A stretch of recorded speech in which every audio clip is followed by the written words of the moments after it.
Hello, and we are here again. Hola, amigos, how are you? Okay, so there is something I forgot to do right now. No, I didn't. I just didn't start it. Okay, my clock is looking way off. Just a sec, let me just correct it. We are 22 minutes until the launch. Yes, that's what it says. Okay. Just a sec. And are we back on the track? No? What? Dude. T minus 2 minutes it says now. Wow, very good. Okay. See, yeah. 1. Shit. Okay. This thing's kind of actually just a sec. And now is it good? Yeah, finally. Okay. How are you all, guys? We are back with this launch of the Falcon 9, which was not looking great yesterday because of one wayward helicopter. That's what we got to know. FAA did investigate the issue, but no as such comments on what happened. So yes, we are here back on this coverage. Shout out to Spaceflight Now for this amazing video. And hi everyone, hi again, Rocket again. How are you? Virgin Orbit was successful putting the satellites into the orbit earlier, and let's hope we get to see today's Transporter-2 launch. Exactly, you are so true. Virgin Orbit were able to successfully deploy the every satellite into correct orbit. I just don't know why they were like delaying the data transfer. Maybe something related to communication issue, which they may solve for the next launch. But nonetheless, everything went perfectly nominal there. It was so cool to watch a rocket being dropped from an aircraft, a passenger aircraft to be precise, and finally getting into the orbit. That is so cool, right? We are living in a unimaginable decade right now. This decade will, I'm telling you, write it in the golden words right now. In future, this decade 2020 to 2030 will be known as the golden days for the future space travel. I'm telling you, there are so many things that is going to happen in this decade, and I'm so much excited for everything. And we do see that 20-minute prop load. We can see those enormous amount of venting occurring from the Falcon 9. And yeah, so okay. And yes, we are 19 minutes until this thing lifts off, although the weather is a bit of a concern for today. I mean, not looking good. Actually, they have, SpaceX themselves have, extended their time of launch, and I don't think so they can extend further now. They have to attempt in for this time, otherwise they won't go for their launch, because it was like 54-minute launch window, and they were supposed to be launching at 25, so they have added like 25 minutes. So you subtract 25, you get around 30 minutes. So yep. Exactly, Rashashank. Okay, so let's. Do you want to enjoy these views or get on to the? Okay, let's just enjoy these views only this time. I won't bore you with all those stuffs which I used to do. I already said everything which I needed to on the previous launch coverage. I mean, yesterday only. So I'll just repeat and say that would be much better, right? I would really want one camera person there at every launch to stream for me, because that is so much better if we have the rocket views and then I speak. Otherwise, when I speak like just without any views or so, it does not seem like a good thing, right? I don't know, I feel like that. I don't know about you guys, but I feel like that it's kind of becoming boring or what. So I'll speak about this like this only. So there are 88 satellites going to space today, right? And although the record is 143 satellites for the previous mission, the Transporter-1 mission, but in all they are having more payload mass than they used to have in the Transporter-1 mission. So less satellites but more payload mass. So that is one thing. Other thing which is happening today is the return to the launch site. So this mission itself is very unique by its own, because the booster will be flying, be doing a boost back burn first of all, and then it will be flying back to the launch site. How cool is that? And if you live near Florida coast, you should be able to hear that sonic boom also when it comes back to land. Wow. Okay. 43C, we are supposed to get to 38 here in L. What are you talking about? Temperature 43, man. People just come to my country, you will experience I must say that 43 is nothing here, nothing. Shashank knows that, I know. So yeah, I was telling about 88 sats. Since there are so many sats, 88 of them, out of which 3 are there, 3 are the Starlink satellites, and therefore they need one space tugs. Yes, we do have the space tugs in operation now.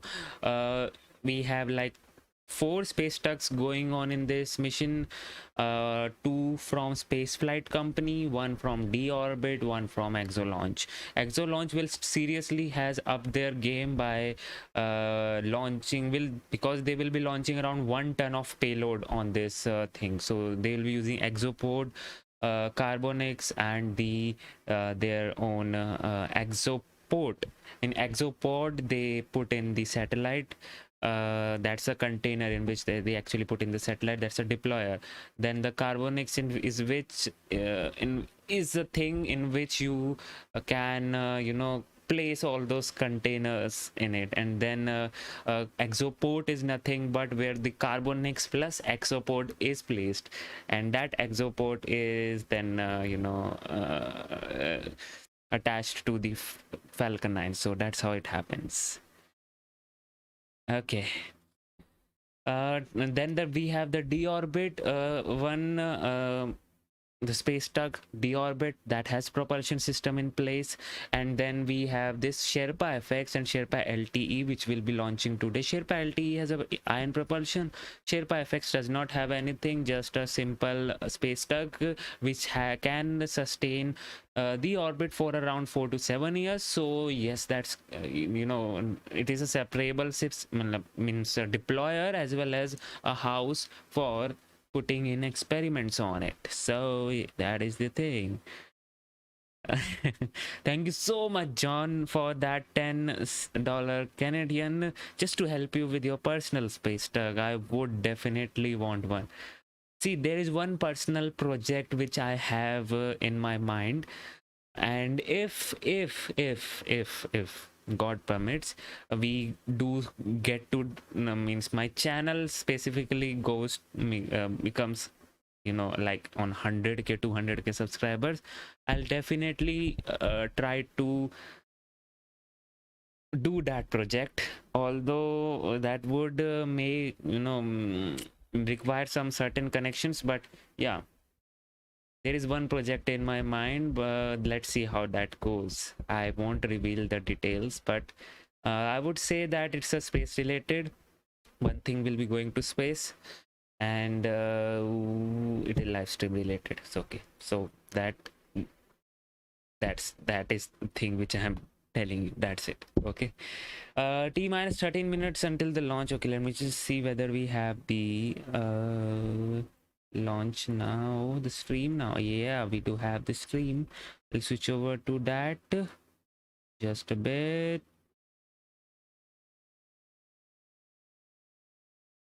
Okay, I'll switch over to that, no worries. So yes, that's what I had to talk about today. What else? Is there anything else? No, it's like 1 hour and 30 minutes, 27 minutes to be precise. This mission will happen. There will be multiple satellites which will be deploying, so around 30 minutes they will take for all the satellites to deploy. I won't say all the satellites, but the cluster of satellites to deploy, because then the space tugs will go and do their job, right? In orbit, propulsion is a thing. There are means, as the space is being opened for everyone, there is certain kind of vehicle requirement in space, and space tugs do their thing. So yeah, SpaceX not yet with okay, they are the SpaceX live stream is on, but they haven't started with the commentary yet. Whenever they will, I will switch over to that. Okay, so talking about the Falcon 9 booster, okay. The Falcon 9 booster supporting this mission will be the, it has already supported 7 missions, and it will be its 8th flight for today. And there are fairings which are being flown today. Basically, they both are old ones, have scorch marks and everything that you want to see, right? Okay, cool. So let me just now switch over to their official stream. Just a sec. Okay, just a sec.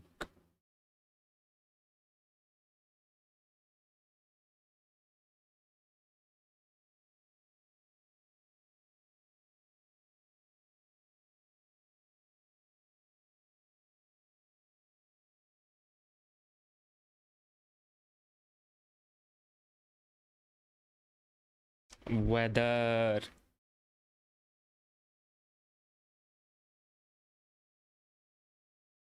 At Cape Canaveral Space Force Station in Florida. My name is Andy Tran. I'm a production Oh, thank you so much, Labrat, for that 13.99. Really appreciate it. Thank you so much for all your support.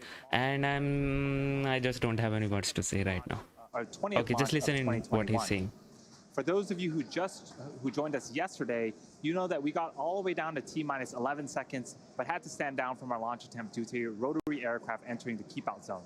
We are expecting the airways to stay clear today, and looking forward to having Falcon 9 deliver the 85 spacecraft and 3 Starlink satellites on board to orbit.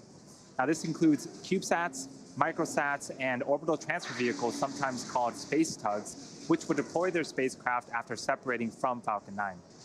Today's launch is SpaceX's second polar orbit launch from the East Coast, and only the second polar trajectory since the late 1960s flown out of Cape Canaveral. A polar orbit is one in which satellites pass above the North and South poles as opposed to the equator. SpaceX has worked closely with the Air Force and the FAA to create a trajectory that meets the necessary safety requirements for flight. So far, everything's looking like a great day for a rocket launch at the Cape. And with liftoff in just under 10 minutes, let's take a closer look at Falcon 9. The two-stage vehicle is standing about 229 feet tall, or slightly taller than a 21-story building. It's named after the Millennium Falcon from Star Wars, and the number 9 indicates the number of Merlin 1D engines on the first stage. Today's mission is the 8th flight for this particular booster. That bottom 2/3 of the vehicle is the first stage. Its objective is to accelerate the vehicle through the Earth's atmosphere to space and then separate from the rest of the rocket. Marcus, I will answer your question. From there, it will make That's its a way good, back to good Earth question. and target a landing on land this afternoon on landing zone 1, which is the pad that you see on screen right now. And if you're an Eastern Florida resident, you might even be able to see Falcon 9 over the ocean or also hear one or more of the sonic booms as Falcon 9 makes its way back to land. On top of the first stage is the black carbon fiber interstage. It connects the two stages and houses the pneumatic pushers that allow the first and second stage to separate during flight. Indeed, Kenneth. And then on top of the interstage is the Falcon 9 second stage, which takes the payload to its eventual destination in orbit. After the first stage separates about 2.5 minutes into flight, the second stage will then carry the 88 spacecraft to orbit. Similar to the first transporter mission, we'll be flying a fuel dome payload tray, which is essentially a small platform mounted on the back end of the second stage fuel dome that will release a handful of spacecraft today. This is worth mentioning as we expect this tray to obstruct one of our 2 MVAC views during flight. At the top of the rocket, you'll notice a large nose cone. This is called the fairing. Encapsulated inside the fairing are all 88 satellites, protecting them until the vehicle is outside of the Earth's atmosphere, at which point the fairing separates to expose the satellites to space. For today's mission, our fairing is making its 3rd flight, and we're also going to be attempting to recover the fairing halves from the water following landing with our chartered recovery vessel, HOS Briarwood. The chief engineer held a technical poll at T-minus 60 minutes, and the launch director held a propellant load and launch go-no-go poll at T-minus 38 minutes. Since the T-minus 35-minute mark, Falcon 9 has been loading propellants. The vehicle is a bipropellant vehicle, which means it uses 2 types of propellants. For fuel, a refined form of kerosene called RP1, and for oxidizer, super chilled liquid oxygen, we also refer to that as LOX. Currently, RP1 is fully loaded on the second stage and almost fully loaded on the first stage. Liquid oxygen loading is currently underway. We're also loading helium into storage vessels on the first and second stages. We take cold helium and run it through heat exchangers on the Merlin engines, and this hot helium is used to fill the empty volume in the tanks created by the engine pumps pulling propellant out of the stage. A few seconds ago, engine chill began. This is where we opened the pre-valves between the first stage top tanks and the 9 Merlin engines. This allows a little bit of cold liquid oxygen to flow into the turbopumps, bringing them down to a temperature close to that of the super chill propellant that will soon be flowing through the engines at liftoff. We're at T-minus 6 minutes and 30 seconds and counting. The vehicle is healthy. We're tracking no issues so far. The range is standing by to support, and the weather is green for today's liftoff. Wow. All systems continue to go for an on-time liftoff at 3:31 p.m. Eastern Stage 1 Time. RP1 load is complete. This is good to hear, although Today's the launch will looks mark SpaceX's didn't- 20th mission of the year Okay. and the 127th mission to date. Of the 9 missions flown so far this year, 18 were on reuse booster, and will be the 8th flight for this booster flying on today's mission. Now, if you look at all of the Falcon 9 missions SpaceX has flown to date, half have been flown on flight-proven boosters. Reusability allows SpaceX to fly the most expensive parts of the rocket, which in turn drives down the cost of space access. It also allows us to increase our launch cadence and provide more flight opportunities for our customers like those on board today's mission. In fact, last year, we launched more than any other launch provider in the world. If you've been keeping track, you know our first transporter mission launched a record-breaking 143 spacecraft.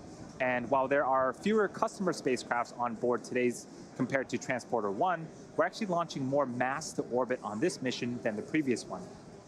SpaceX is targeting 3 dedicated rideshare flights to sun-synchronous orbits per year, and we also offer opportunities for a ride to orbit on our Starlink missions, which launch every couple of weeks. Okay. Small satellites can ride to space on SpaceX's Falcon 9, Falcon Heavy, okay. as well as Starship in the not-too-distant future.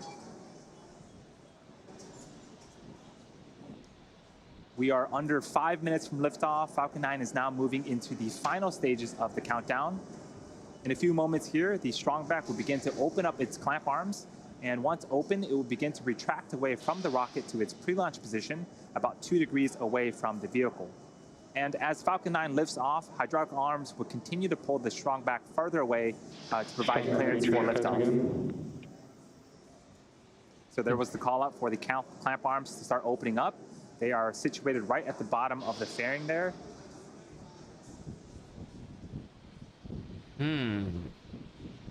Yes, it's a swampy area, I must say that.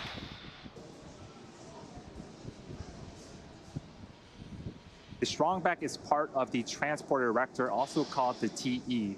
The TE's job is to roll Falcon 9 out to the launch pad, raise it to a vertical launch position, also route power, fluids, and communication to both the rocket and satellite. Yes, we the do TE go has again. a launch mount that the first stage is clamped to, and the strongback that is hinged to that launch mount. And you can start to hear the hiss and pop of pressure venting from the rocket and the plumbing in the transporter erector. At this stage, the strongback should be reclined to its pre-launch position, again 2 degrees away from the vehicle. Is it literally like a cold pressure cooker right there? That pressure We are just over 3 is... minutes until liftoff. The vehicle remains in good health. The first and second stages are almost fully fueled. Gaseous oxygen is also venting from the base of Falcon 9. That is the chillin of the Merlin turbopumps. About a minute before liftoff, you will hear the announcement that Falcon 9 is in startup, which means that the rocket's own internal flight computers are now autonomously controlling the launch countdown.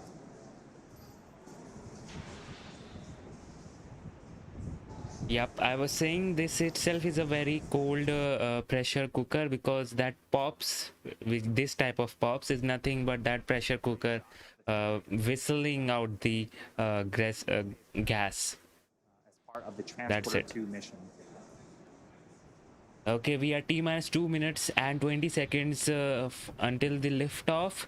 Everything Weather is remains looking green. good. The range is also standing by to support. And as a reminder, if we don't get the opportunity to launch today, we do have a backup opportunity tomorrow at the same time.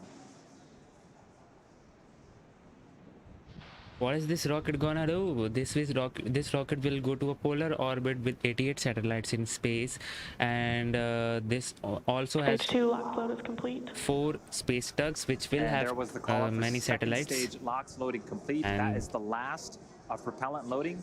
Falcon 9 is now fully fueled and ready for liftoff in about a minute and 40 seconds. And that will deploy the sats to the space. We have 1 minute 30 seconds until the liftoff. Some white clouds starting to form around Falcon 9. That is normal and expected for us at this stage in the countdown. When the dense, cold liquid oxygen meets the warmer ambient air of Florida, it begins to condense and form the white clouds that you see on screen.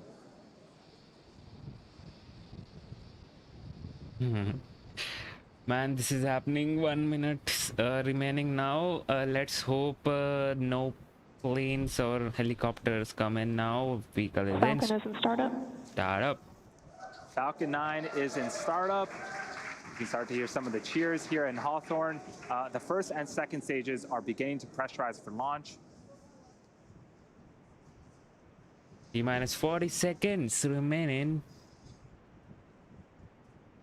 Falcon 9, Transporter-2, LD is go for launch. Yes! That was the launch director giving the final go for launch. We are T-minus 30 seconds from liftoff. Let's tune into terminal count and watch as the Transporter-2 mission begins.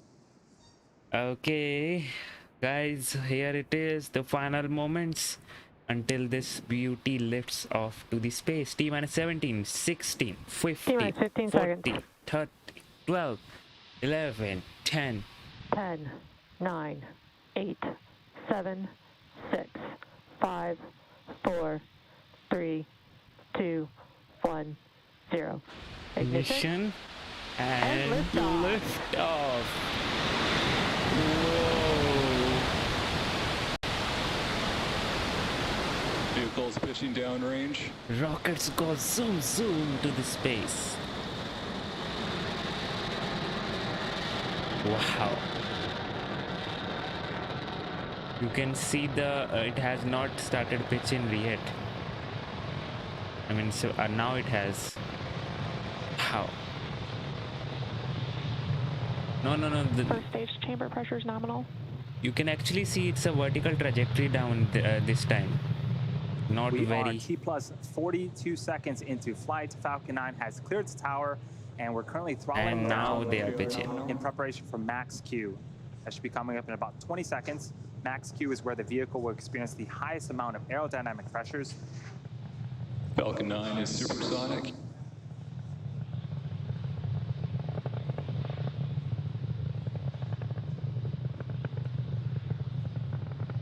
Max Q.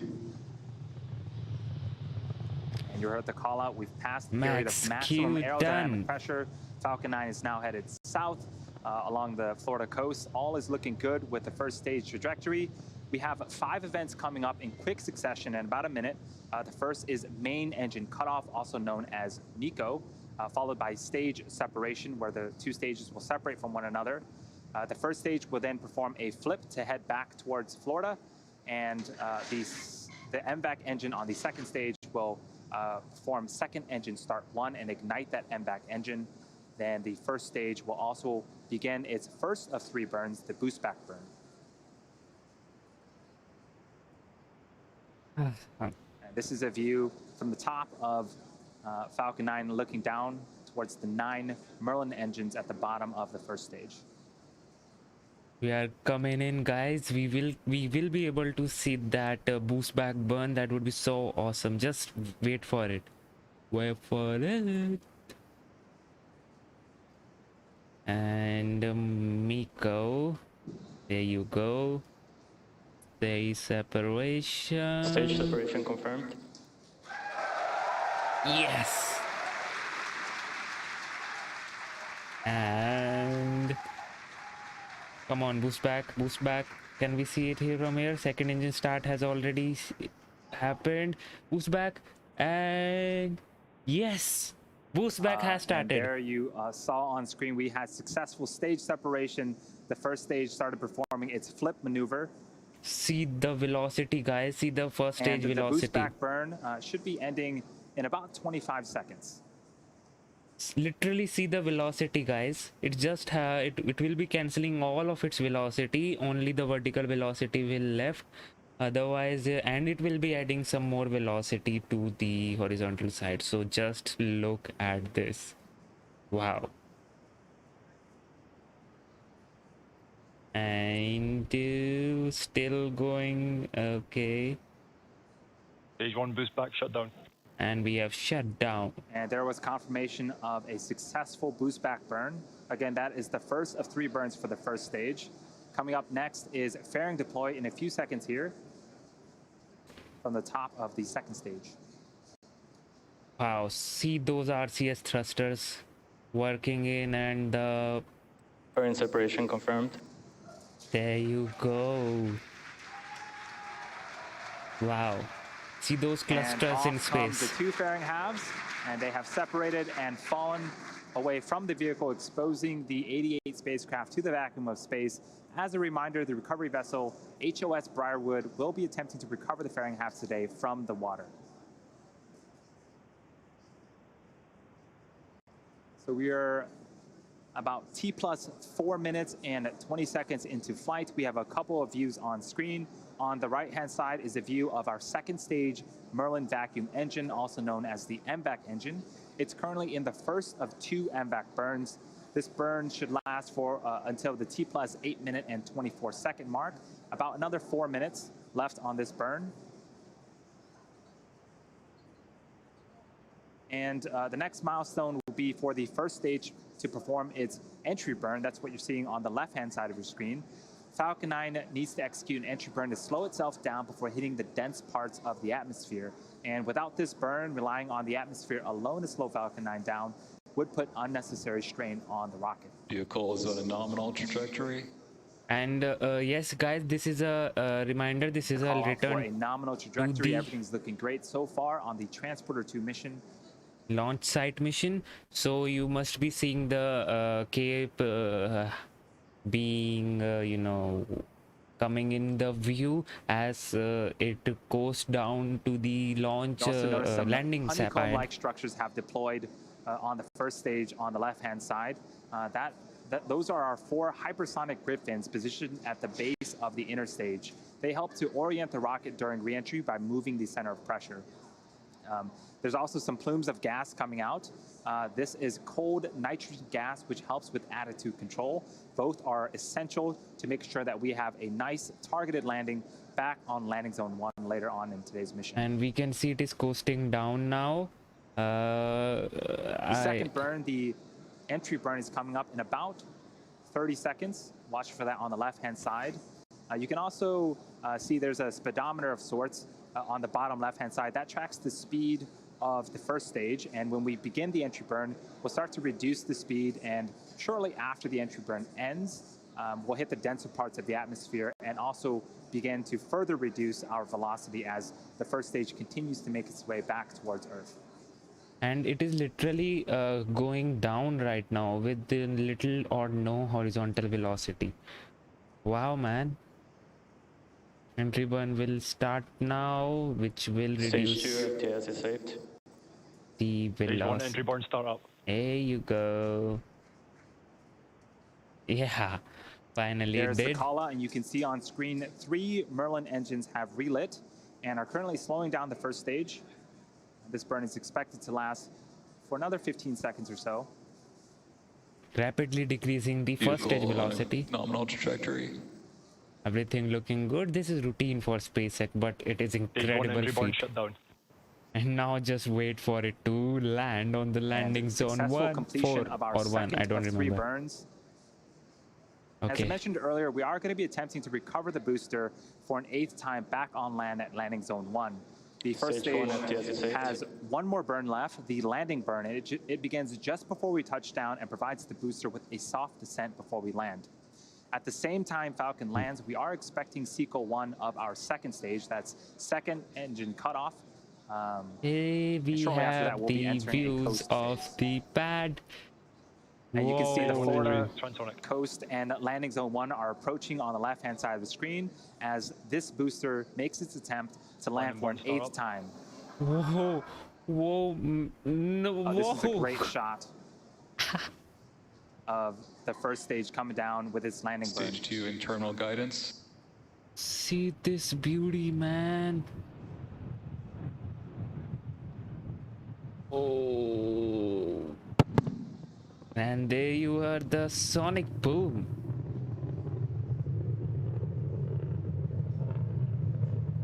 Stage 1. London like deployed.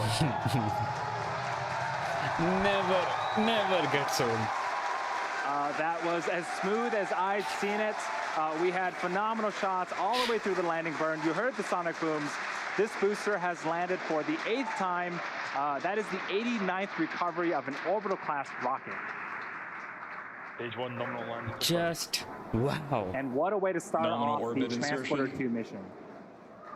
And we heard the At nominal the same orbit time, insertion. we did have successful second stage, second engine cutoff, and confirmation of a nominal orbital insertion. We are now going to coast for the next 45 minutes or so while we wait for second engine start 2. Just a few minutes after that, we'll begin to deploy the 88 spacecraft on board this mission. We will see you back here around the T plus 53 minute and 30 second mark. Man, I just don't have any words for that view. That is $1 million view, I must say that. Wow. Literally a 10-story building just come down, hurtling down from the sky and ignite its engines and then finally land like nothing happened. Wow, man, how cool is that? I just this is so cool. Expected loss of signal, Cape. I mean, right now the reusability and this thing, the landing of the boosters, which is like a dream for so many government organizations also, and SpaceX is doing that all by its own, and being a private company. I mean, they did it at the time when people were you just see this, at the time when people only knew NASA, and SpaceX was like just on the foundation days. Nobody knew that this company would have done such a big incredible feat, and all of the engineers and scientists and rocket scientists and whatnot, whatever would have graduated, would want to join NASA, because obviously SpaceX was very new company, and no one, like it's like was not existent at that time. And with that in mind, just imagine what they have pulled off. I mean, they literally land the boosters. Wow, the incredible feat. I mean, and they do it routinely. It's not like we get to see it like just for a single launch a year, two launches a year. No. We get to see it every week. And when they don't launch in a week, it seems like forever, like SpaceX haven't done any mission. Wow. And I mean, agencies all over the world are right now trying to make those super heavy lift rockets, and they are, you know, proving it to be so complex. And here SpaceX is building super heavy Starship, and that too fully reusable. Man, every other rocket which is being developed today, a super heavy rocket, I must say, that is like old in front of Starship. That's what SpaceX has done. Just imagine the impact of this thing will have on humans. I'm just right now waiting for similar type of company to come that will also progress like this on nuclear propulsion. Right now SpaceX has achieved unachievable on chemical rockets. That is so cool, and it would be even cooler if SpaceX also incorporates nuclear propulsion. Now imagine what SpaceX can do. Wow. Yes, it was the camera angle, I must say that, Shashank, but you get what I'm saying, right?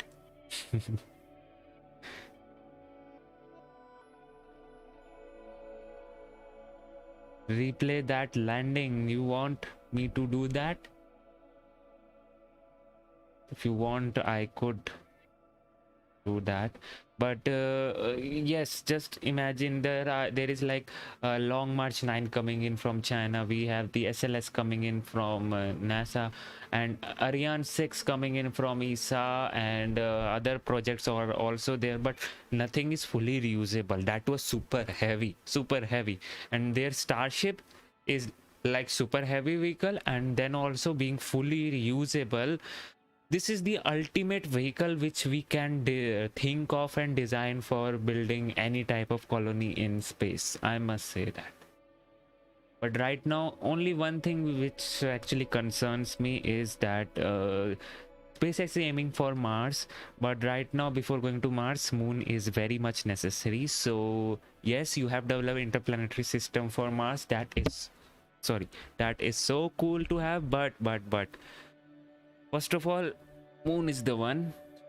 First Moon, and then we go to Mars. So yep, there is some time for Mars, but right now in this decade, at least we will see some human presence on Mars, and maybe we can see by the end of this decade we can see permanent human presence on Moon. So we are actually heading somewhere.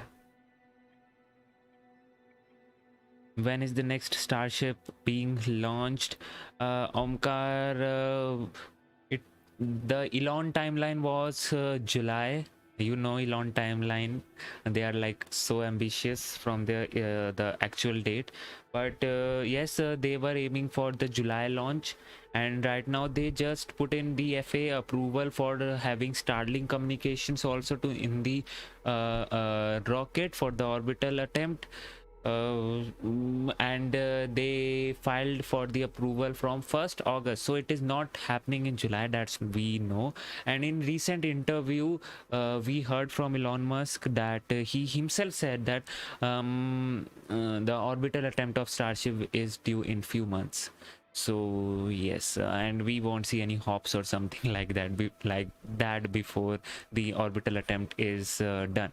And although SpaceX is doing it as what do you say, saying it as a orbital attempt, but I can have a debate here that it's not an orbital, it's a suborbital. But yes, we know the ship is capable of doing orbital also, but yeah, that is the thing.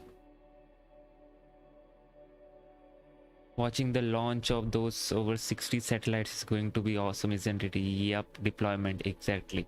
Let's hope we get those camera angles in which we are able to see actual deployment. That would be so cool. Okay. Did you hear Patricia? Okay. I'm so bad at names, but did you actually hear that sonic boom? Were you there near the coast? That is so awesome, and I'm so jealous if you did. I'm telling you. Okay. We are right now T+16 minutes, so there is one more engine ignition which is left right now, the SES-2, which will certainly circularize the orbit and make the satellites ready for the deployment. We are waiting for that right now, so we do have some time, and we can talk about anything you want.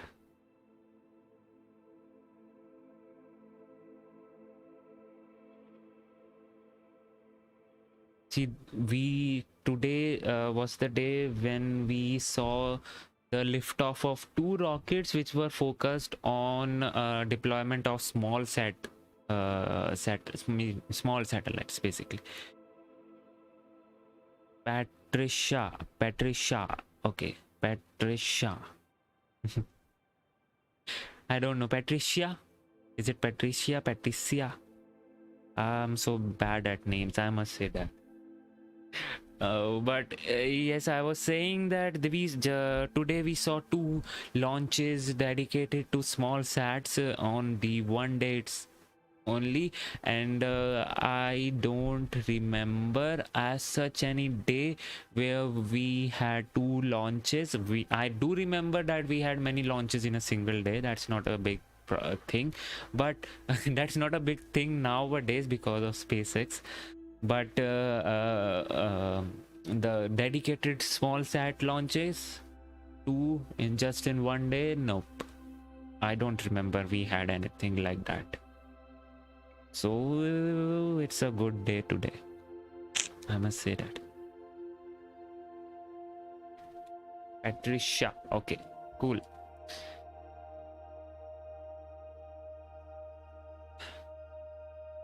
So the orbit for this, as you can see, is kind of a polar orbit, which is very much a thing for these kind of satellites, because they tend to go into sun synchronous orbit, in which they are actually getting the sun every time in the orbit, sunlight basically, so their solar panels can remain healthy. And we know that the CubeSats are like very small, and incorporating a good battery on it would be like not big battery on it, I must say, is not a good move. So most of the CubeSats work for the sun synchronous orbit, in which they can monitor get sunlight every time in every point at the orbit. Also, the polar orbit ensures that the earth, almost all of the earth, is covered from below. So mostly the earth observation satellites which are there, which actually observes the earth out there, have this prefer this earth observation at a polar orbit, just because of its properties. You can map literally all of the earth from a polar orbit. One has to wonder what the astrophoto. Yeah, think about all this news satellite. I know SpaceX tried to dim theirs down. Must be a little annoying for them. Not little, much annoying factor for them. Okay, so there is thing for the astrophotographers that they need to, first of all, it causes a big light pollution, as well as those trails interfere with their actual observation. And Elon Musk had said before that we will be transferring all our sorry, all our telescopes to the space, but I don't think so that is happening in the near future, because the capabilities that we get on Earth for a telescope can't be done on space. So yeah, we know James Webb is coming in maybe near the end of this year, but then also James Webb telescope is also very limited. I mean, if you compare it with the Earth based telescope. So yes, they do have some issues, although with that being said, it is a need of the hour. It's like a necessary evil which is there. We need satellites because the private the space has opened up for private industry, so they will be sending in satellites. Now it's come down to the government and the policy makers. How do they regulate it, and what are the management things which they do, whatever they want to do? What is the debris control management, debris control thing, and yeah, a standard set for the light pollution in space. I would want that to happen, so that those astrophotographers can enjoy their view, as well as we can enjoy beautiful services from the space.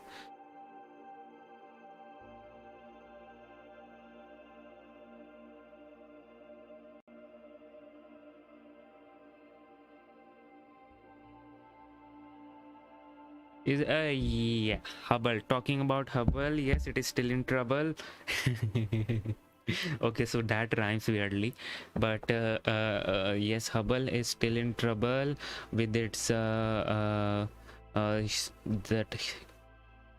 computer shutdown. Isn't really a serious trouble. Okay, 4 days since we last heard from NASA about Hubble's conditions. It has been 4 days, and it seems increasingly likely that the agency is running out of options to fix the aging space telescope.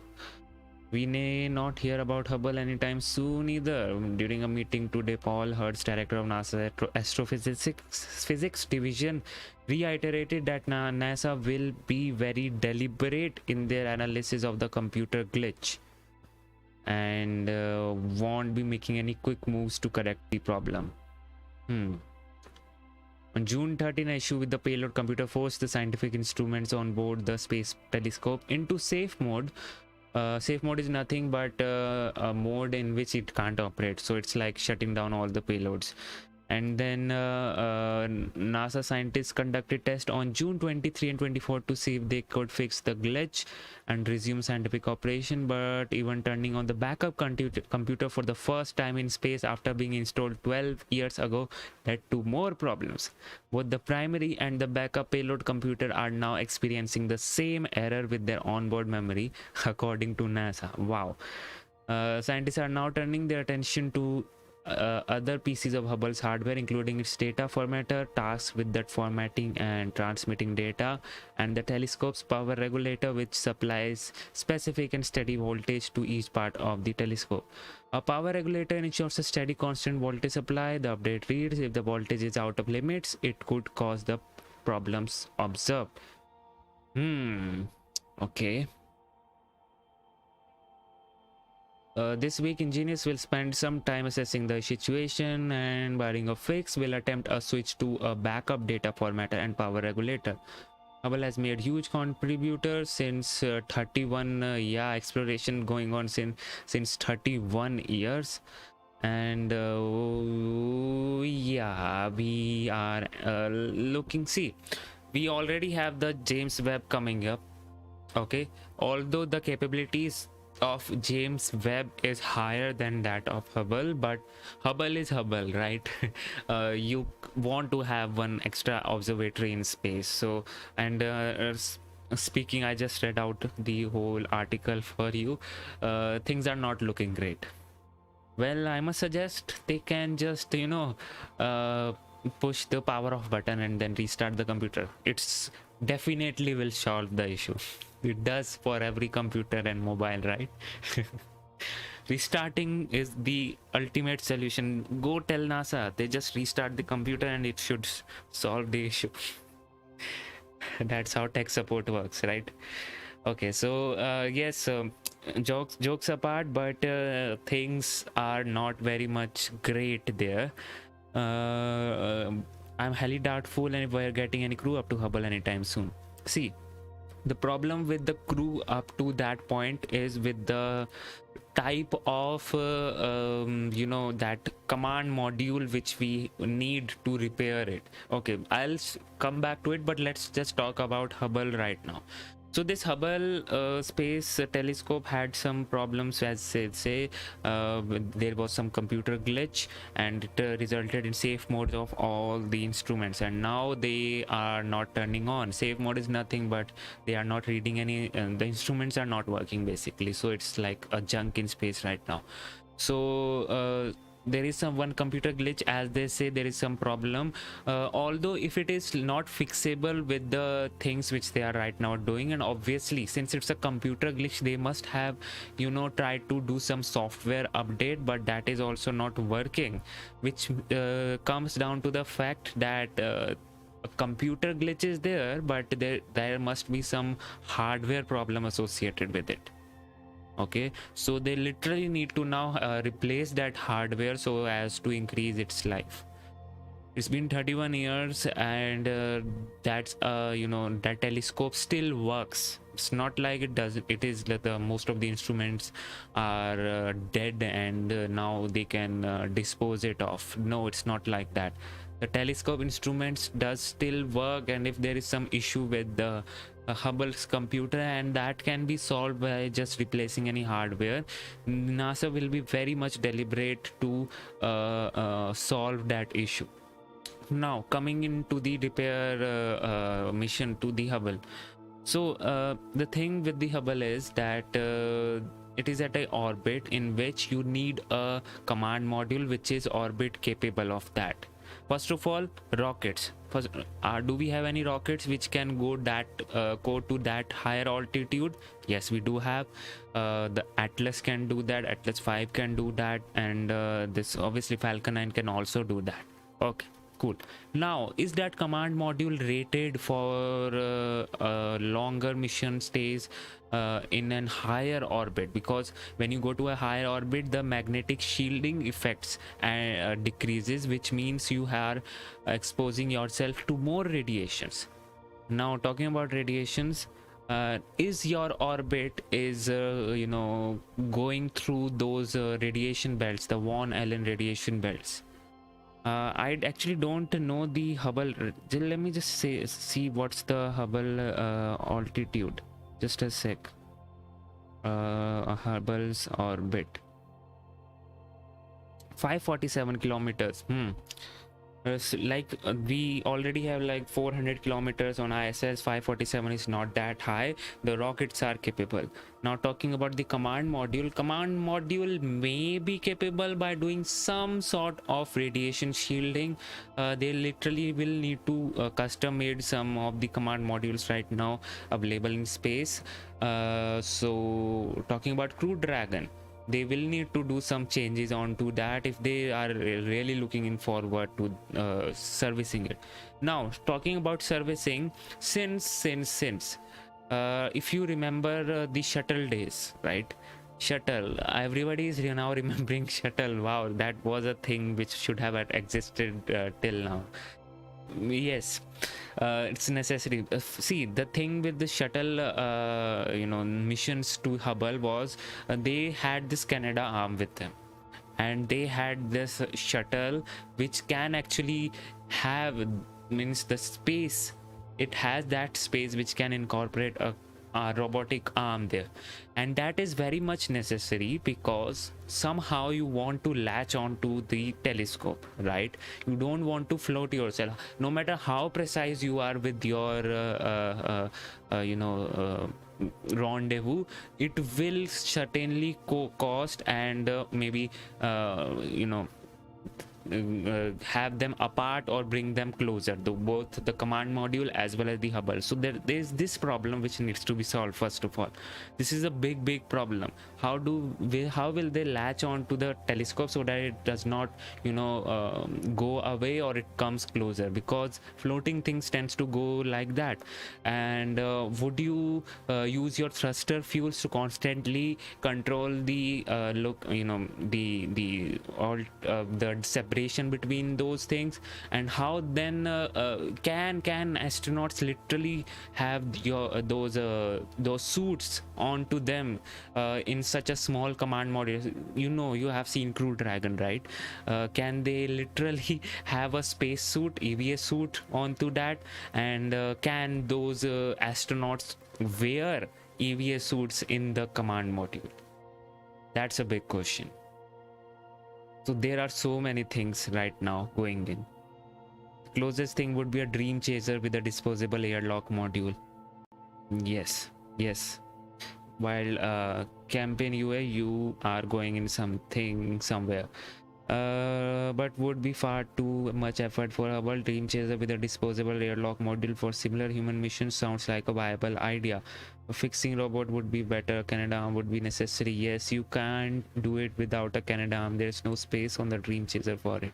See, you need something to latch onto it. Okay, I am telling you. Maybe if you are not latching onto it, then you are totally relying on thruster fuels and thrusters to constantly correct your separation between the both of them. And now, since you know how those EVA suits work, they are very big, hard, what do you say, a very big piece of hardware you need to wear in. And then if you will just open up the airlock, the command modules will not survive. I don't think so they are made for that. They need those constant what do you say, talking about that, the airlock kind of a thing. Soyuz, can we think about Soyuz? Can it do that? Because Soyuz has like 3 sections in them. We have the re-entry module, we have the orbital module, and then we have one more module. I don't remember, but I do remember that we have like 3 sections on it. And if we can use one section as an airlock, that would be so much better. And talking about Soyuz, if that can do it, the Shenzhou also can do it. The Shenzhou capsule of China, because that also have this 3 modules: the orbital module, the re-entry module, and the service module. Yeah, the service module. Canada is working on the 3rd gen of Canadarm. Yes, we do have one Canadarm in place right now, which we can use, but we do need that type of command module which can actually accommodate that. Exactly, John Wilson. See, this is the thing which, when you ask, I also think about it, and some things I say, and that is kind of a thing to think about. So yeah, Soyuz can do that. I don't think so a Soyuz can fit a Canadarm. We'll have to reconsider the decisions. Like if the Soyuz has to fit in our Canadarm, they will have no. Soyuz is totally very tight for that. I don't think so Soyuz can fit a Canadarm on it. Maybe it would have to, if they are looking in for that, they would need to reconsider with the Shenzhou. Maybe Shenzhou has a bigger module the orbital module is much bigger, in which you can actually, I have seen the Shenzhou spacecraft, and there if you just have the EVA suits and some necessary the food, water and all those things for astronauts, you can technically fit in Canada arm also there. And okay, so that being said,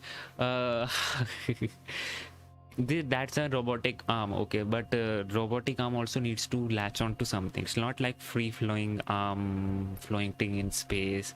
That would have to literally attach onto one hardware, right? So and we already know that Hubble has that adapter on it, on which the Canada arm can berth with it, so it could latch onto it, and then the servicing mission can go on. But right now, the only solution which I can think of is the Soyuz, because obviously the NASA won't be going with the Chinese counterpart for obvious reasons. We know that. So Soyuz is a thing which we can think of. Now we'll have to see, does Soyuz even have that much of fuel, and is Soyuz capable of having such a long duration flight in that high altitude?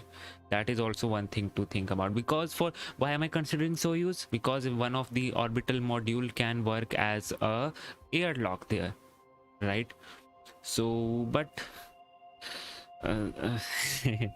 okay, if it is working as an airlock,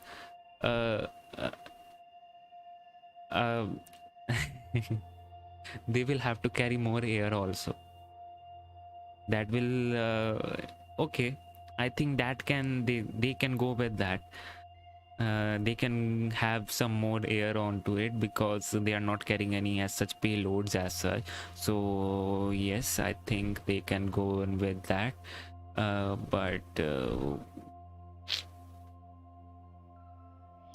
yes, China made its own arm for CSA that would just be an unmanned fixed mission. These are being developed by ISA right now. US Air Force has small shuttles unmanned. Yes, X-37B. You are talking about the X-37B. Those are unmanned missions, but unmanned shuttles can't work, right? We need humans literally go there and replace the hardware. So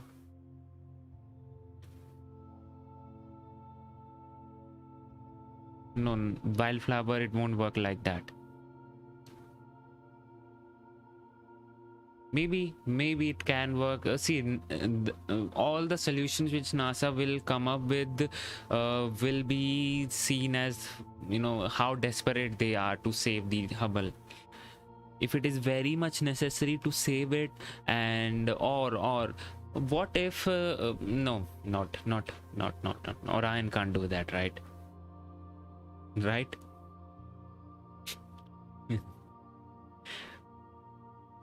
But if they hibernate Hubble for some years and wait for the lunar Starship to develop, I think Starship will be able to do that, because the lunar version of Starship will have an airlock built in it, and obviously it has tons of space on it.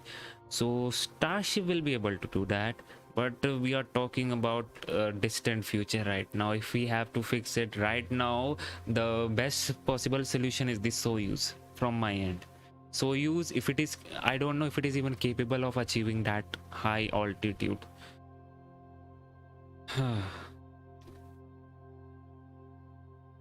Joint X-31B show you.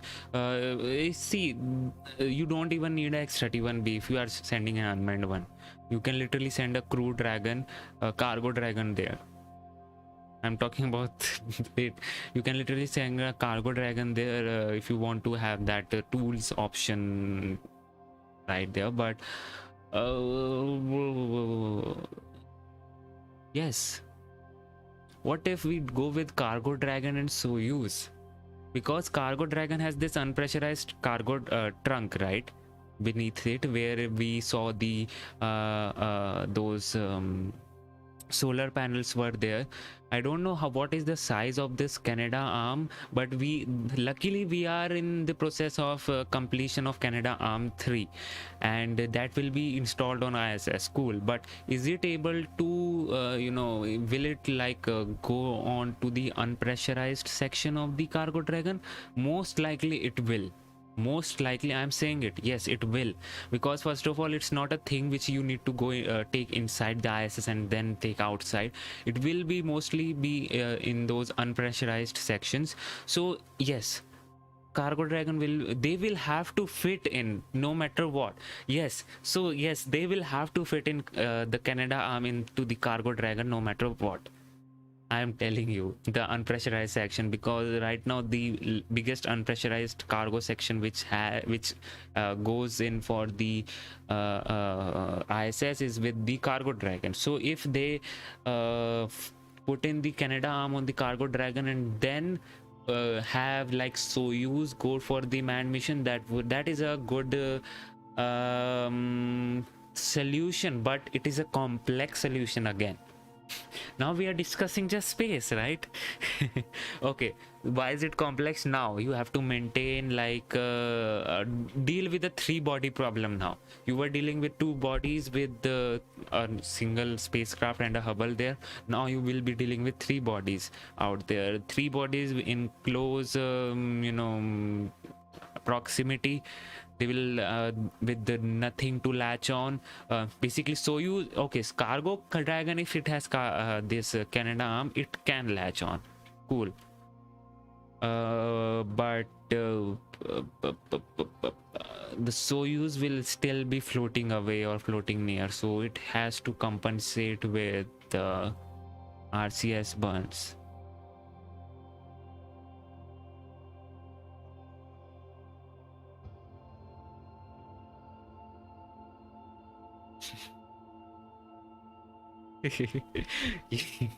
NASA needs to listen to it. Yes, it is looking very much complex, but a viable option if we do everything all right.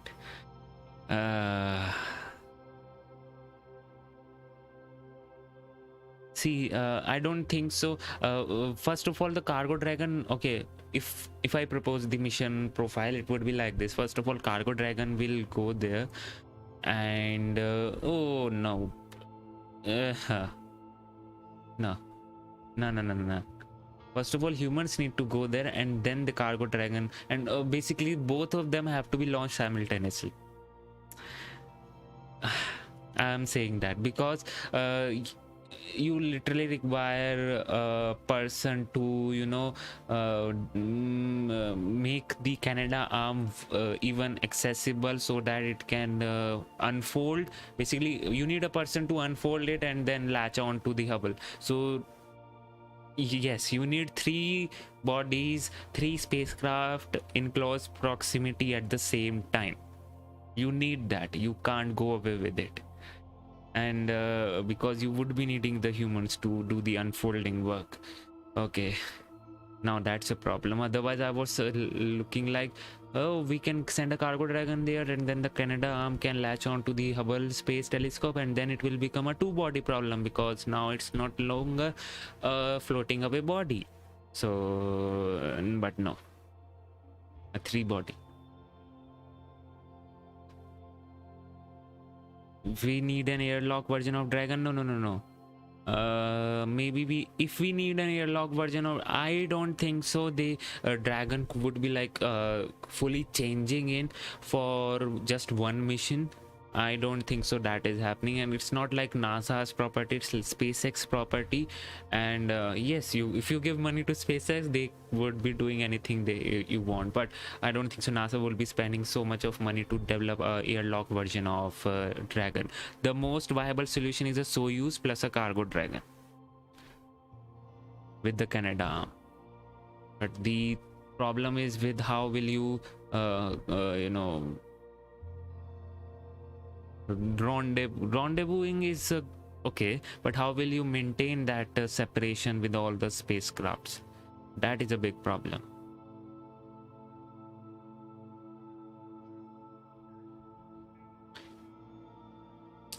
We are not even considering the Starliner, right?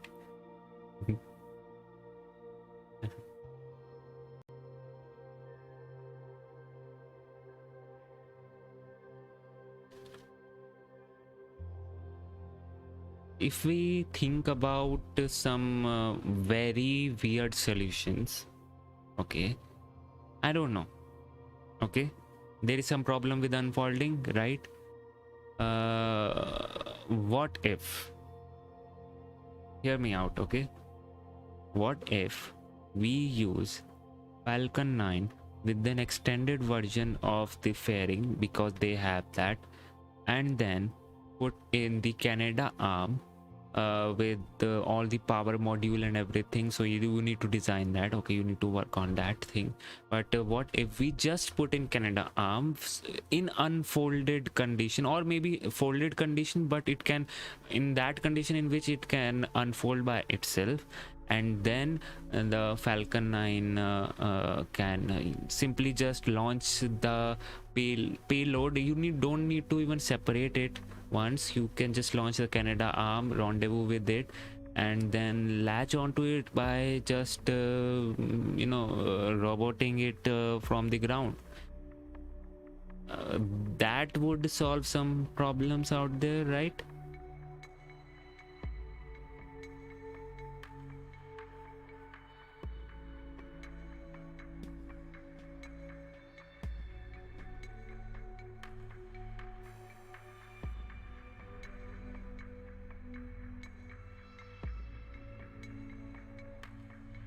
Wildflower, it's not a problem with the shuttle. If this unmanned shuttle can do it, we are looking in for other viable unmanned options. It's not like it's not like a bigger version of shuttle, right? X-37B is a smaller version. It's not big less shuttle which can accommodate the Canada arm. It's a very small version of a shuttle, and I don't even know if it is able to have a openable cargo base or something like that to have some payloads on it.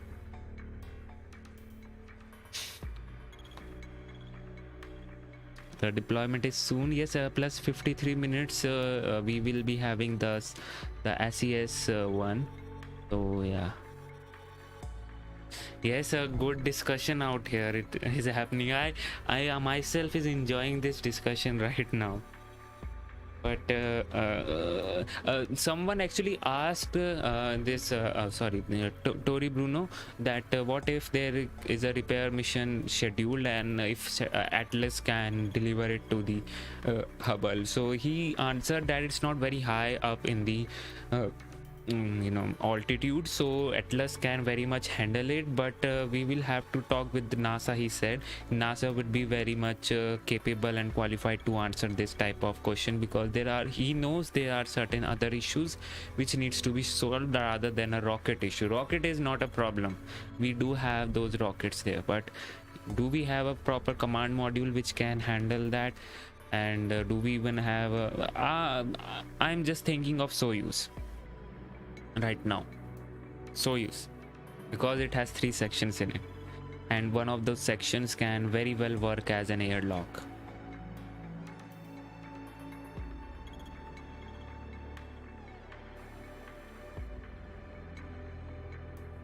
It has cargo bay. Does it even open up? That's the thing. Wildflower, I don't know whether it opens up or not. I know it has a cargo bay, that's why it is in orbit. It's not like in orbit for anything like that. It must be having some experiments in cargo bay, but does it open? That's the problem.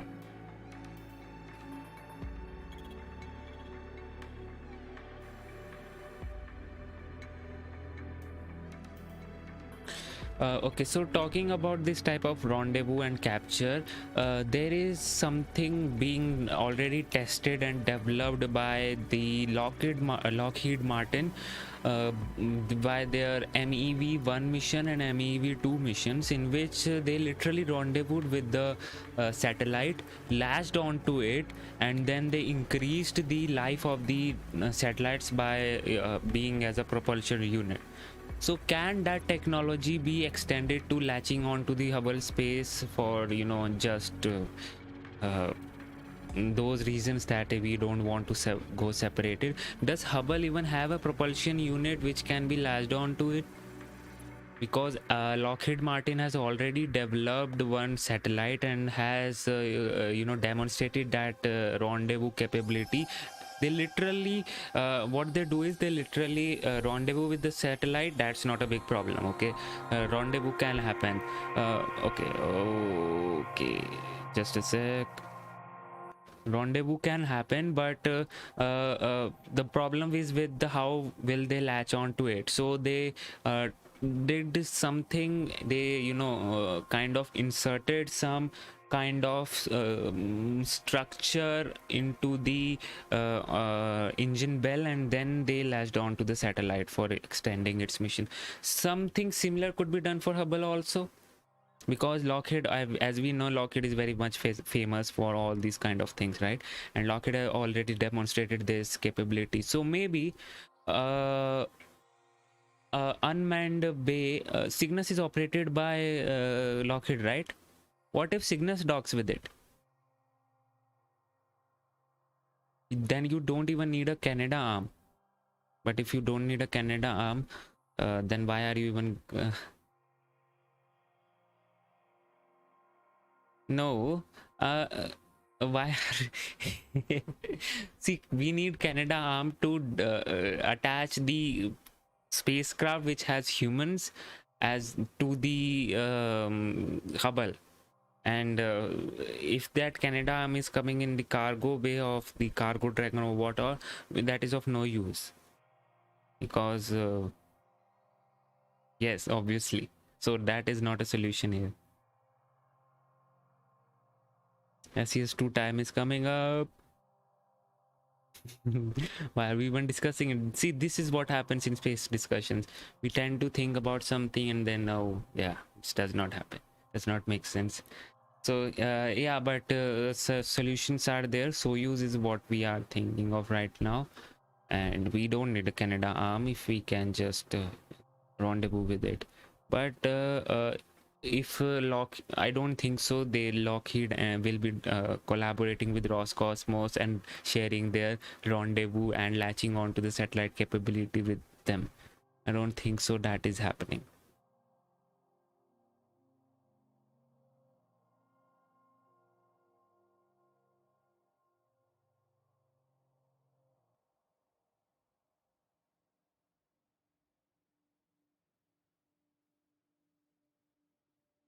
Cygnus has docking port, right?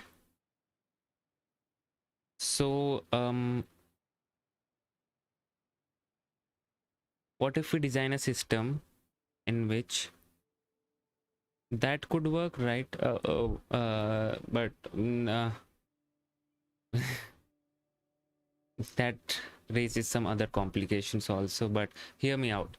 What if we use that Lockheed Martin rendezvous of a satellite system on the Cygnus, right? But leaving this docking port as it is, but rendezvousing with it and latching on to the Hubble Space Telescope with that system which they use in MEV.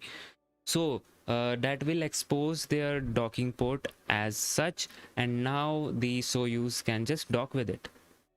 Dock with the docking port. That's it.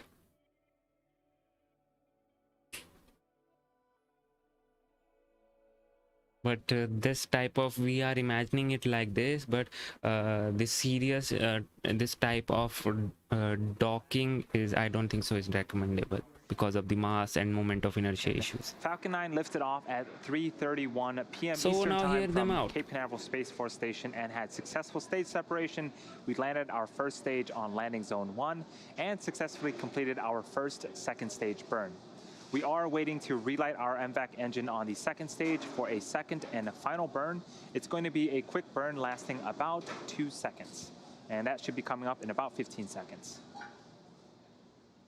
Yes, that will basically circularize the orbit.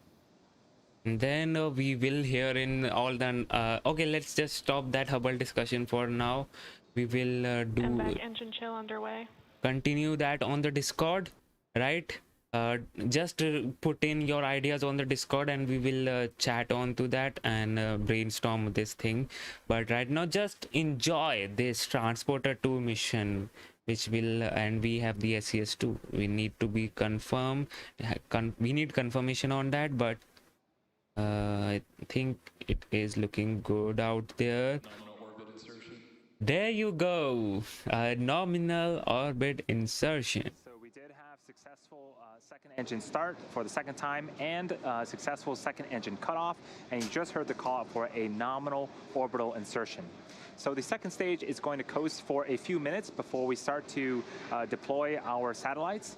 And as I mentioned, this is our second dedicated rideshare mission.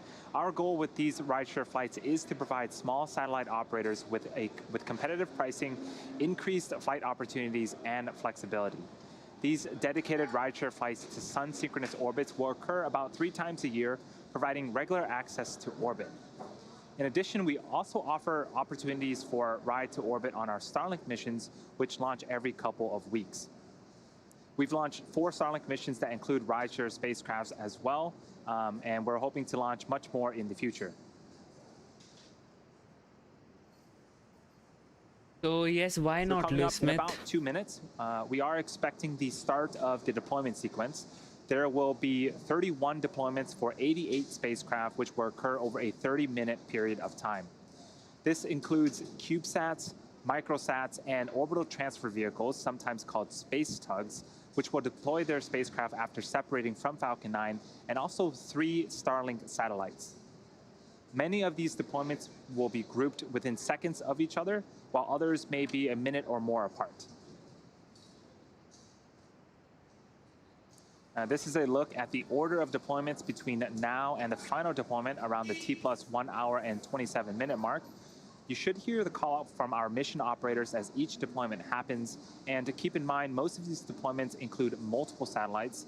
So while there are 31 deployments, at the end, we will have put 88 satellites into orbit, again, including our 3 Starlink satellites. Okay, so happy birthday, Taylor. Wish you a very happy birthday and many happy returns of the day. And I wish you a great year ahead. Best of luck for your future. Multi-launch agreements with SpaceX. So some of the names might sound familiar to those of you who have tuned in for previous rideshare missions.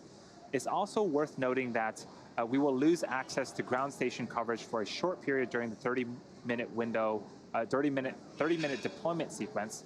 When we reach that point, we'll let you know. And here's the view of the second stage MVAC engine. Similar to the first transporter mission, we'll be flying a fuel dome payload tray, which is essentially a small platform mounted on the back end of the second stage fuel dome that will release a handful of payloads. And as you may have already noticed, one of our 2 MVAC views is obstructed because of that fuel dome payload tray. Acquisition of signal, Bangalore.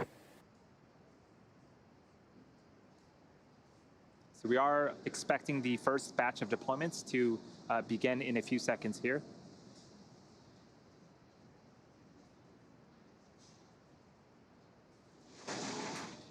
Base 1, separation confirmed.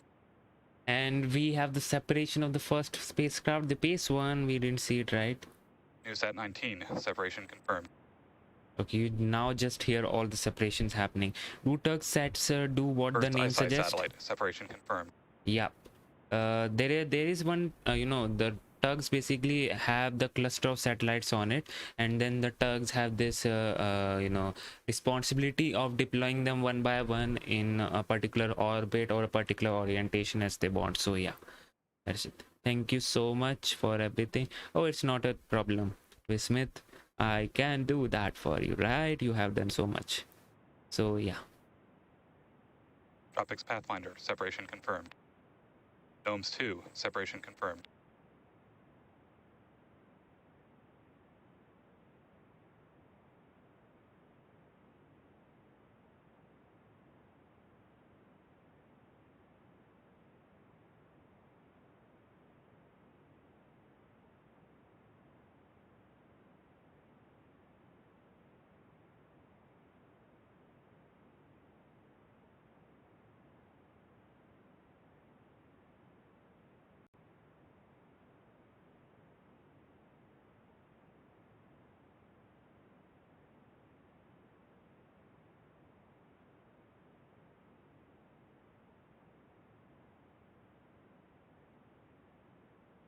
Dedicated tug to move the Hubble closer. Closer is not a big issue, Wildflower. The problem is with the latching onto it. That is a problem. We can very well make okay, that being said, yes, we actually then need to design one particular satellite. I don't think so that is happening as very soon. Oh, there you go, a little satellite. Satellite separation confirmed. Wow. Okay, yeah, we can design one type of space tug or something which has one docking port, and then other can just rendezvous and latch onto it Separation with confirmed. the on the engine bell, but YAM 3 separation confirmed. that needs time. This is looking so cool. Separation confirmed. Wow.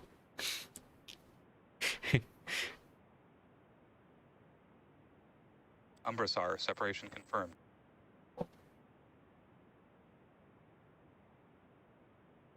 Ion satellite carrier separation confirmed. This is a tug. It's actually confirmed. Wow, this looks so we cool. saw a couple of satellites, and we got confirmation for the NASA's PACE-1, Satellogic's NewSat 19, the first ICE-I satellite from an exoport, NASA's Tropics Pathfinder, Planet IQ's GNOMES-2, the second ICE-I satellite from an exoport, TIVAC 0211, Loft Orbital's YAM-3 from an exoport, and TU Berlin's Tubin from an exoport, the Umbrar SAR, and D-Orbit's Ion satellite carrier. We were expecting to hear the call out for TIVAC 0173, so we're going to check in with the teams and see if we can give you guys an update a little bit later. Coming up, we have another batch of 5. These are going to be for the Space Development Agency General Atomics Peritons Lynx 2, Satellogic's NewSat 20 and 21, Capella SAR satellite, and the third ICE-I satellite from an exoport.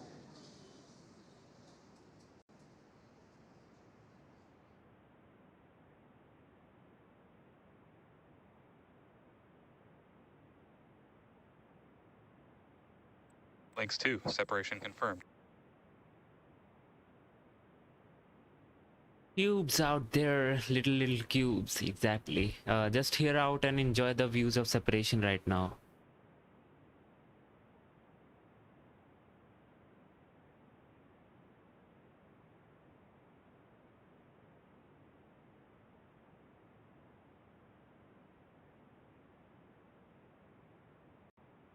NewSat 20 separation confirmed.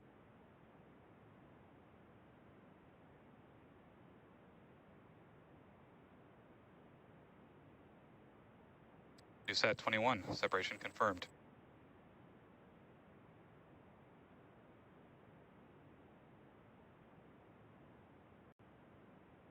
Capella SAR satellite separation confirmed.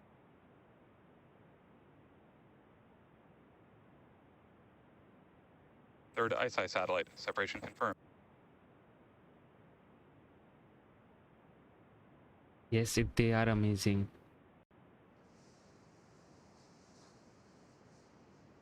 So we got confirmation for... Expected loss of signal, Diego Garcia. We got confirmation for 5 more deployments. That was the Space Development Agency General Atomics Peritons Lynx 2, Satellogic's NewSat 20 and 21, the Capella SAR satellite, and the third ICE-I satellite from an exoport.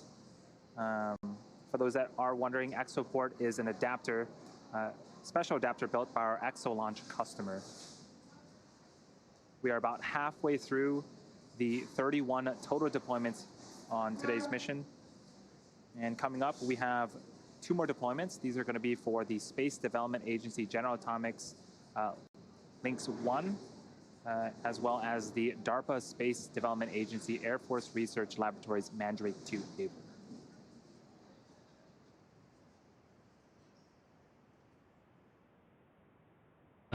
Well, I think they are on the sun synchronous side, but we aren't seeing any sun right now. Maybe they are not right now. The space tugs have that responsibility for sun synchronous orbit. Yeah. Lynx 1 separation confirmed.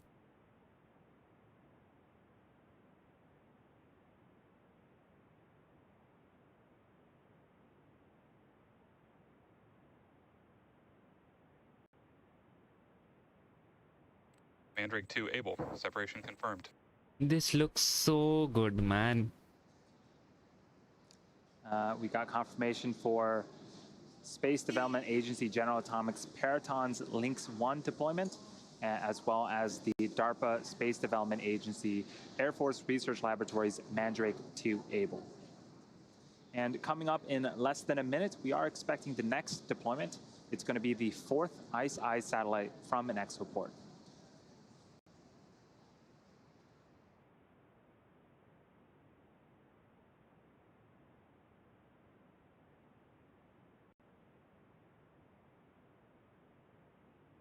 My pleasure, Marcus. My pleasure.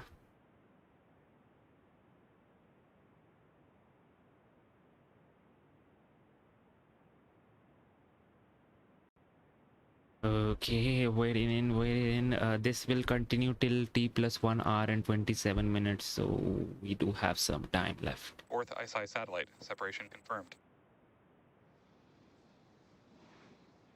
And that was confirmation of the 4th ICE-I satellite from an exoport. The next batch of deployments, there's going to be 6 of them. It is for Swarm's first and second Space B cluster from an exoport, Nano Avionics D2 Altacom 1 from an exoport, Spire's Lemur number 1 from an exoport, Satellogic's NewSat 22, and Loft Orbital's YAM2 satellite.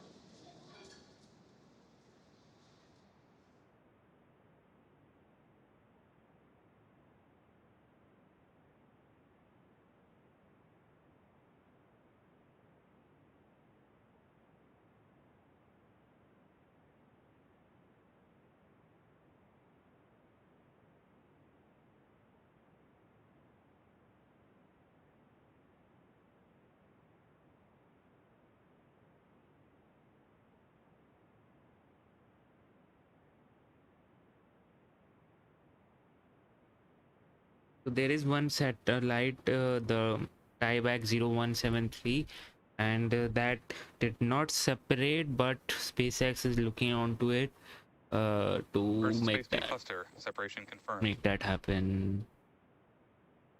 Okay.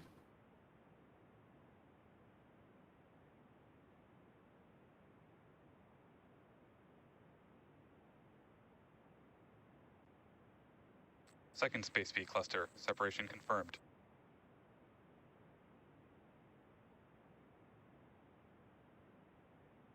D2 Atlacom 1. Separation confirmed. Lemur number 1. Separation confirmed.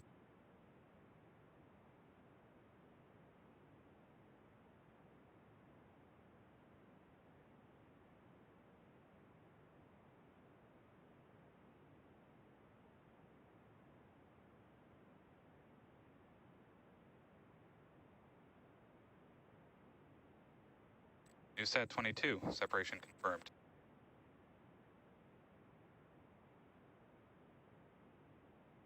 YAM2. Separation confirmed. And we got some really cool views of the satellites separating. That was for Swarm's first and second Space B cluster from an exoport, Nano Avionics D2 Altacom 1 from an exoport, Spire's Lemur number 1 from an exoport, Satellogic's NewSat 22, and Loft Orbital's YAM2 satellite. The next 2 deployments are going to happen during a blackout period, which means that we lose camera views and telemetry.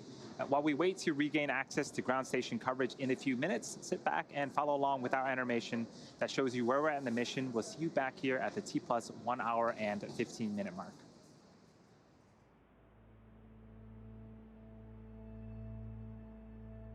Expected loss of signal, Bangalore.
Okay.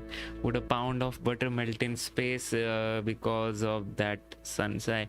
Again, well, that's a good thought.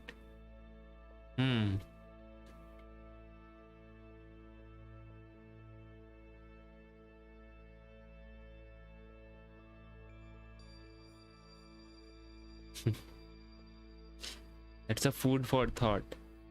The sun facing the side will melt, obviously, but the other one will not melt. But how much will it melt? That's the thing. The proportion of it will melt for sure, but then how much is the question?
See, it all comes down to that the thermodynamics of the butter.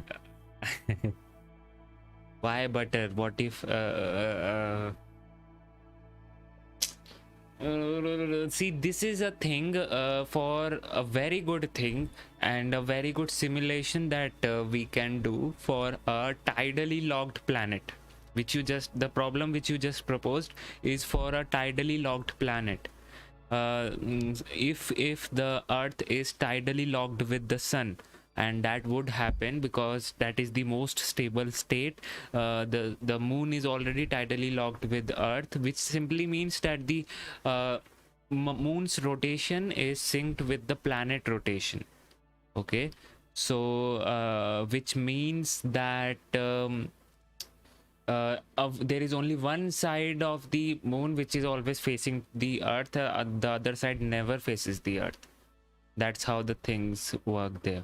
So yeah, so tidally locked, if the sun the earth is tidally locked with the sun, that would mean that one side of the earth will face the sun always, the other side will not, and then the same thing will happen about the water. One side will be like freezing cold, the other side will be like boiling hot because of the tidally locked earth. That is going to happen in the future, but when, we don't know, because tidally locked is the most stable state for a planet to have around a other or you can say the satellite to have around a planet or a star. So yes.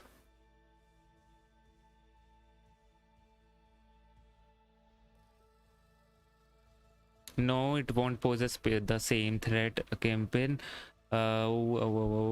Because it would probably again melt, or will not melt, will probably shed. I mean, it's water, so water when there is no gravity will probably attain the most stable configuration according to the surface tension, and that is the circle. So it will become tiny droplets, the tiny spheres basically. And yeah, I think those can just melt away. I think so, because again there is one thing. Okay guys, as you just mentioned, let me just tell you one more thing about this thing. Okay, listen into this thing and then we will again talk about it. On board this mission are 88 spacecraft, including 3 Starlink satellites. We are currently waiting to hear callouts for two deployments which occurred during a blackout period with no access to ground station coverage. So those two are Spire's Lemur number 2 from an exoport and DARPA Space Development Agency Air Force Research Laboratories Mandrake 2 Baker.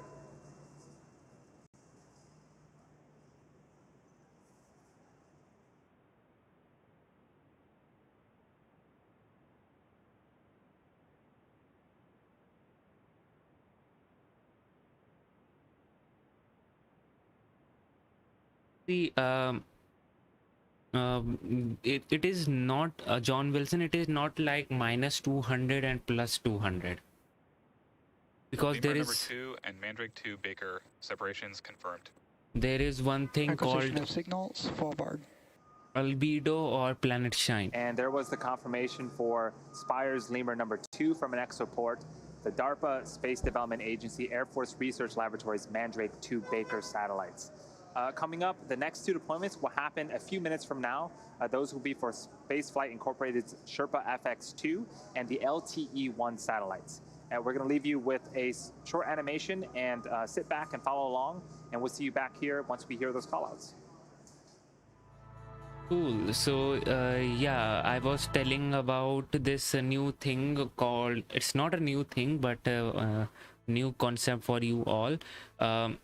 There is something called planet shine or albedo, which simply means that on a satellite there is some effect called planet shine, which simply means that the sunlight is reflected off the planet and onto the satellite. So basically it's not like minus 200 on the shade side, because there is some energy being emitted out from the earth also because of the planet shine and albedo. So it's not like minus 200 as such, but again it will be freezing cold, but not minus plus and minus on the same side. So maybe that planet shine will not cause that ice to stay as ice for so long. We can see here on the RCS thruster, this is a live example that ice does stay as ice, and we literally see those ice the small ice particles just float away in the space. They don't I don't think so they remain as ice for long, obviously. So yeah, you learned something today, right?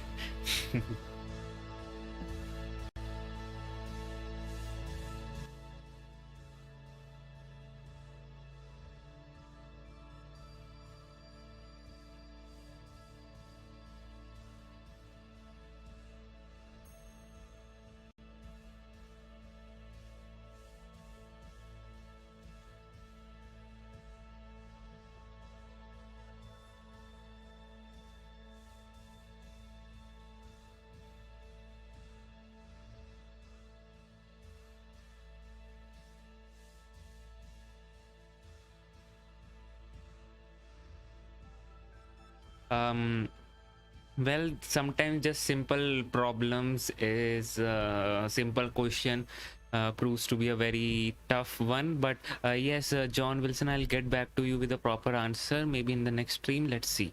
I'll have to research onto this. I can't say the thing properly. I can think of some scenarios in my mind, but I don't know whether they are correct or not. So I'm not speaking them. So I'll verify and maybe we can discuss it on the next stream. Or not on the next stream. Why wait on the next stream? Just post this question or whatever. These type of things only we have Discord, right? Just put in your thoughts on Discord and we can have a chat about that. I will be putting on, or maybe one of you just put in this question, claim, getting in for everyone the Hubble repair options. This will be a very good food for thought, and then we after that is resolved, we can think about this butter issue. Now since we are getting some good light on the payloads, we can actually see them in wow, this looks cool.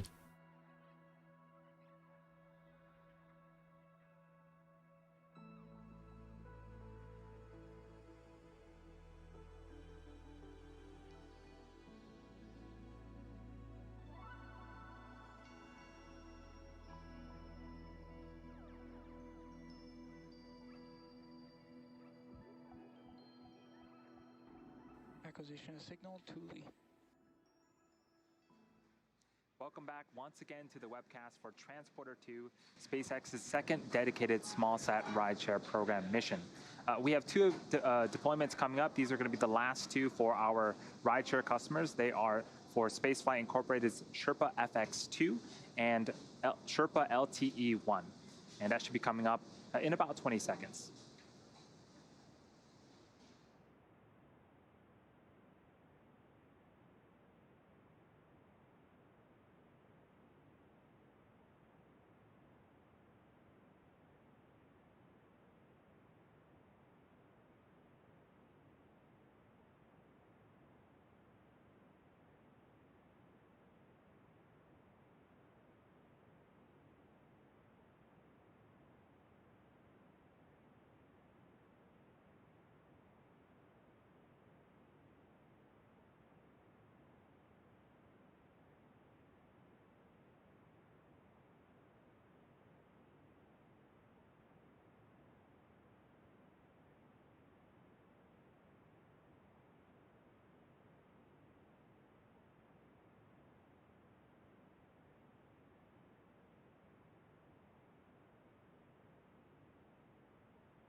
Sherpa FX2 separation confirmed. Sherpa LTE-1 separation confirmed. Oh, wow. And you see on screen and heard the confirmation. We got confirmation of Spaceflight Incorporated's Sherpa FX2 and Sherpa LTE-1 deployment. Now, these are the last of our rideshare deployments for today, but we're not done. We have 3 Starlink satellites to deploy as well. That's going to be coming up in a few minutes here, so sit back. We're going to take a quick break, and we'll see you back here at the T plus 1 hour and 27-minute mark.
Yes, Campaign UA, those weren't the cues, but the weird star-shaped things, because they were the space tugs. The Sherpa FX and Sherpa LTE, both of them were the space tugs, which had a cluster of CubeSats on it. So you just saw the deployment of that.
So I am just right now researching also and camping UA to answer what if I just open up a bottle of water in space, what will happen.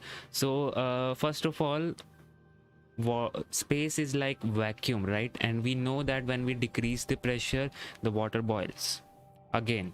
The average temperature of space is around 2.7 degrees Kelvin, and it is really cold out there in space. And why it is cold? Mostly because basically there is no radiation in space, no material to radiate heat, right? So we don't eventually get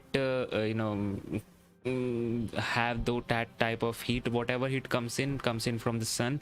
So that is the case. So basically the average temperature is around 2.7 degrees Kelvin.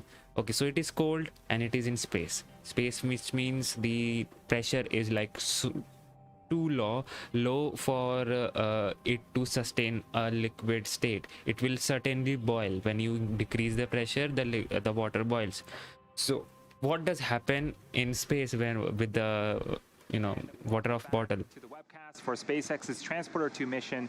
If you're just joining us, we are close to the end of today's mission, which launched this morning from Cape Canaveral Space Force Station in Florida at 3:31 p.m. Eastern Time. We then had 2 successful ignitions and shutdowns of the second stage Merlin vacuum engine, then successful deployment of a majority of our spacecraft for our Evac commercial 0173, and separation confirmed. government customers. We were also able to successfully recover our first stage for an 8th time on our landing zone. We just had the confirmation of the TIVAC 0173 satellite.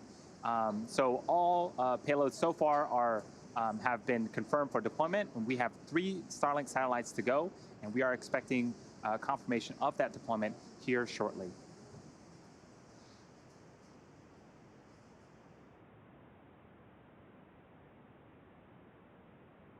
That is actually a very interesting thing. So basically what happens for a water, it actually Expected loss of signal, Svalbard.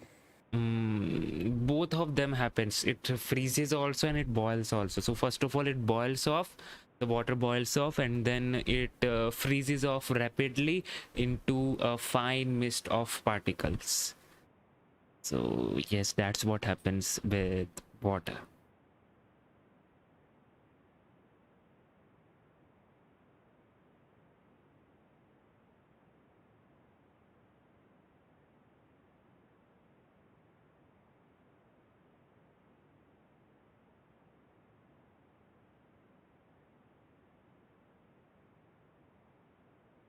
Starlink deploy confirmed. And there goes our 3 Starlink satellites. Again, that is 88 spacecraft confirmed for deployment on today's Transporter-2 mission. With that said, we will be bringing our webcast to an end. We would like to thank all of our rideshare customers for their support on today's mission. We would also like to thank the United States Air Force for range support, as well as the Federal Aviation Administration for licensing. Continue to follow us on SpaceX.com for future missions and milestones, as well as our Twitter and Instagram profiles. And if you are excited by what you've seen today and want to join our team, visit SpaceX.com/careers to learn more about working at SpaceX. And as always, thank you to all of our viewers for your continued support, and have a great rest of your day.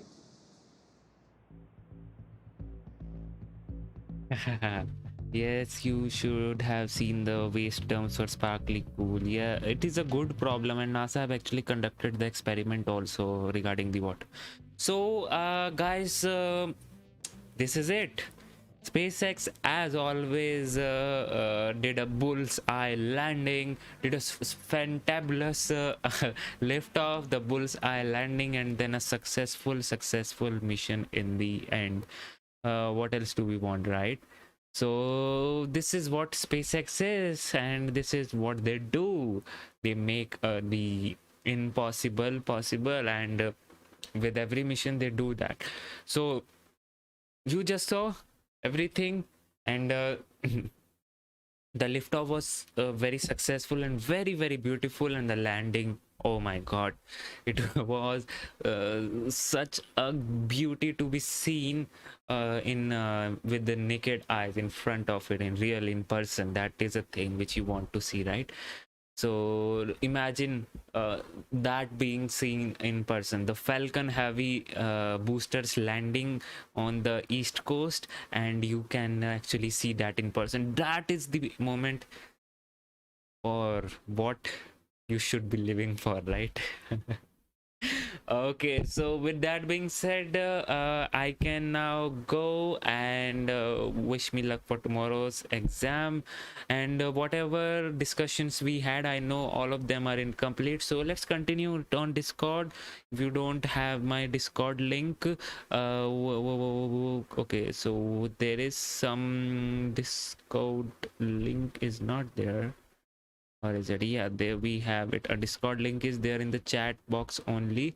You can you join me and we can continue our discussion. So and thank you so much for all the super chats. It really helps the channel. And if you want, guys, you want to support me in what I do, in whatever discussions I do and whatever I do, basically the streams, the videos, the chats and whatever, you can consider becoming a Patreon or a member. It really helps, like having a stable income. Yeah, you know, that's how I can proceed with it. So if you want, you can do that by becoming a member, clicking on the join button, or becoming a Patreon, whatever you like. And other than that, tomorrow we do have another launch of the OneWeb, but let me see if I will be streaming that or not. If there is, you know, let's see what happens. I'm not confirming anything right now, but let's see. Okay. Okay, thank you so much for all your wishes, and guys, now is the time to head out. Until then, this is Priyanshu Rohila. You just saw Rocket Gyan. Stay safe, stay healthy, and bye bye.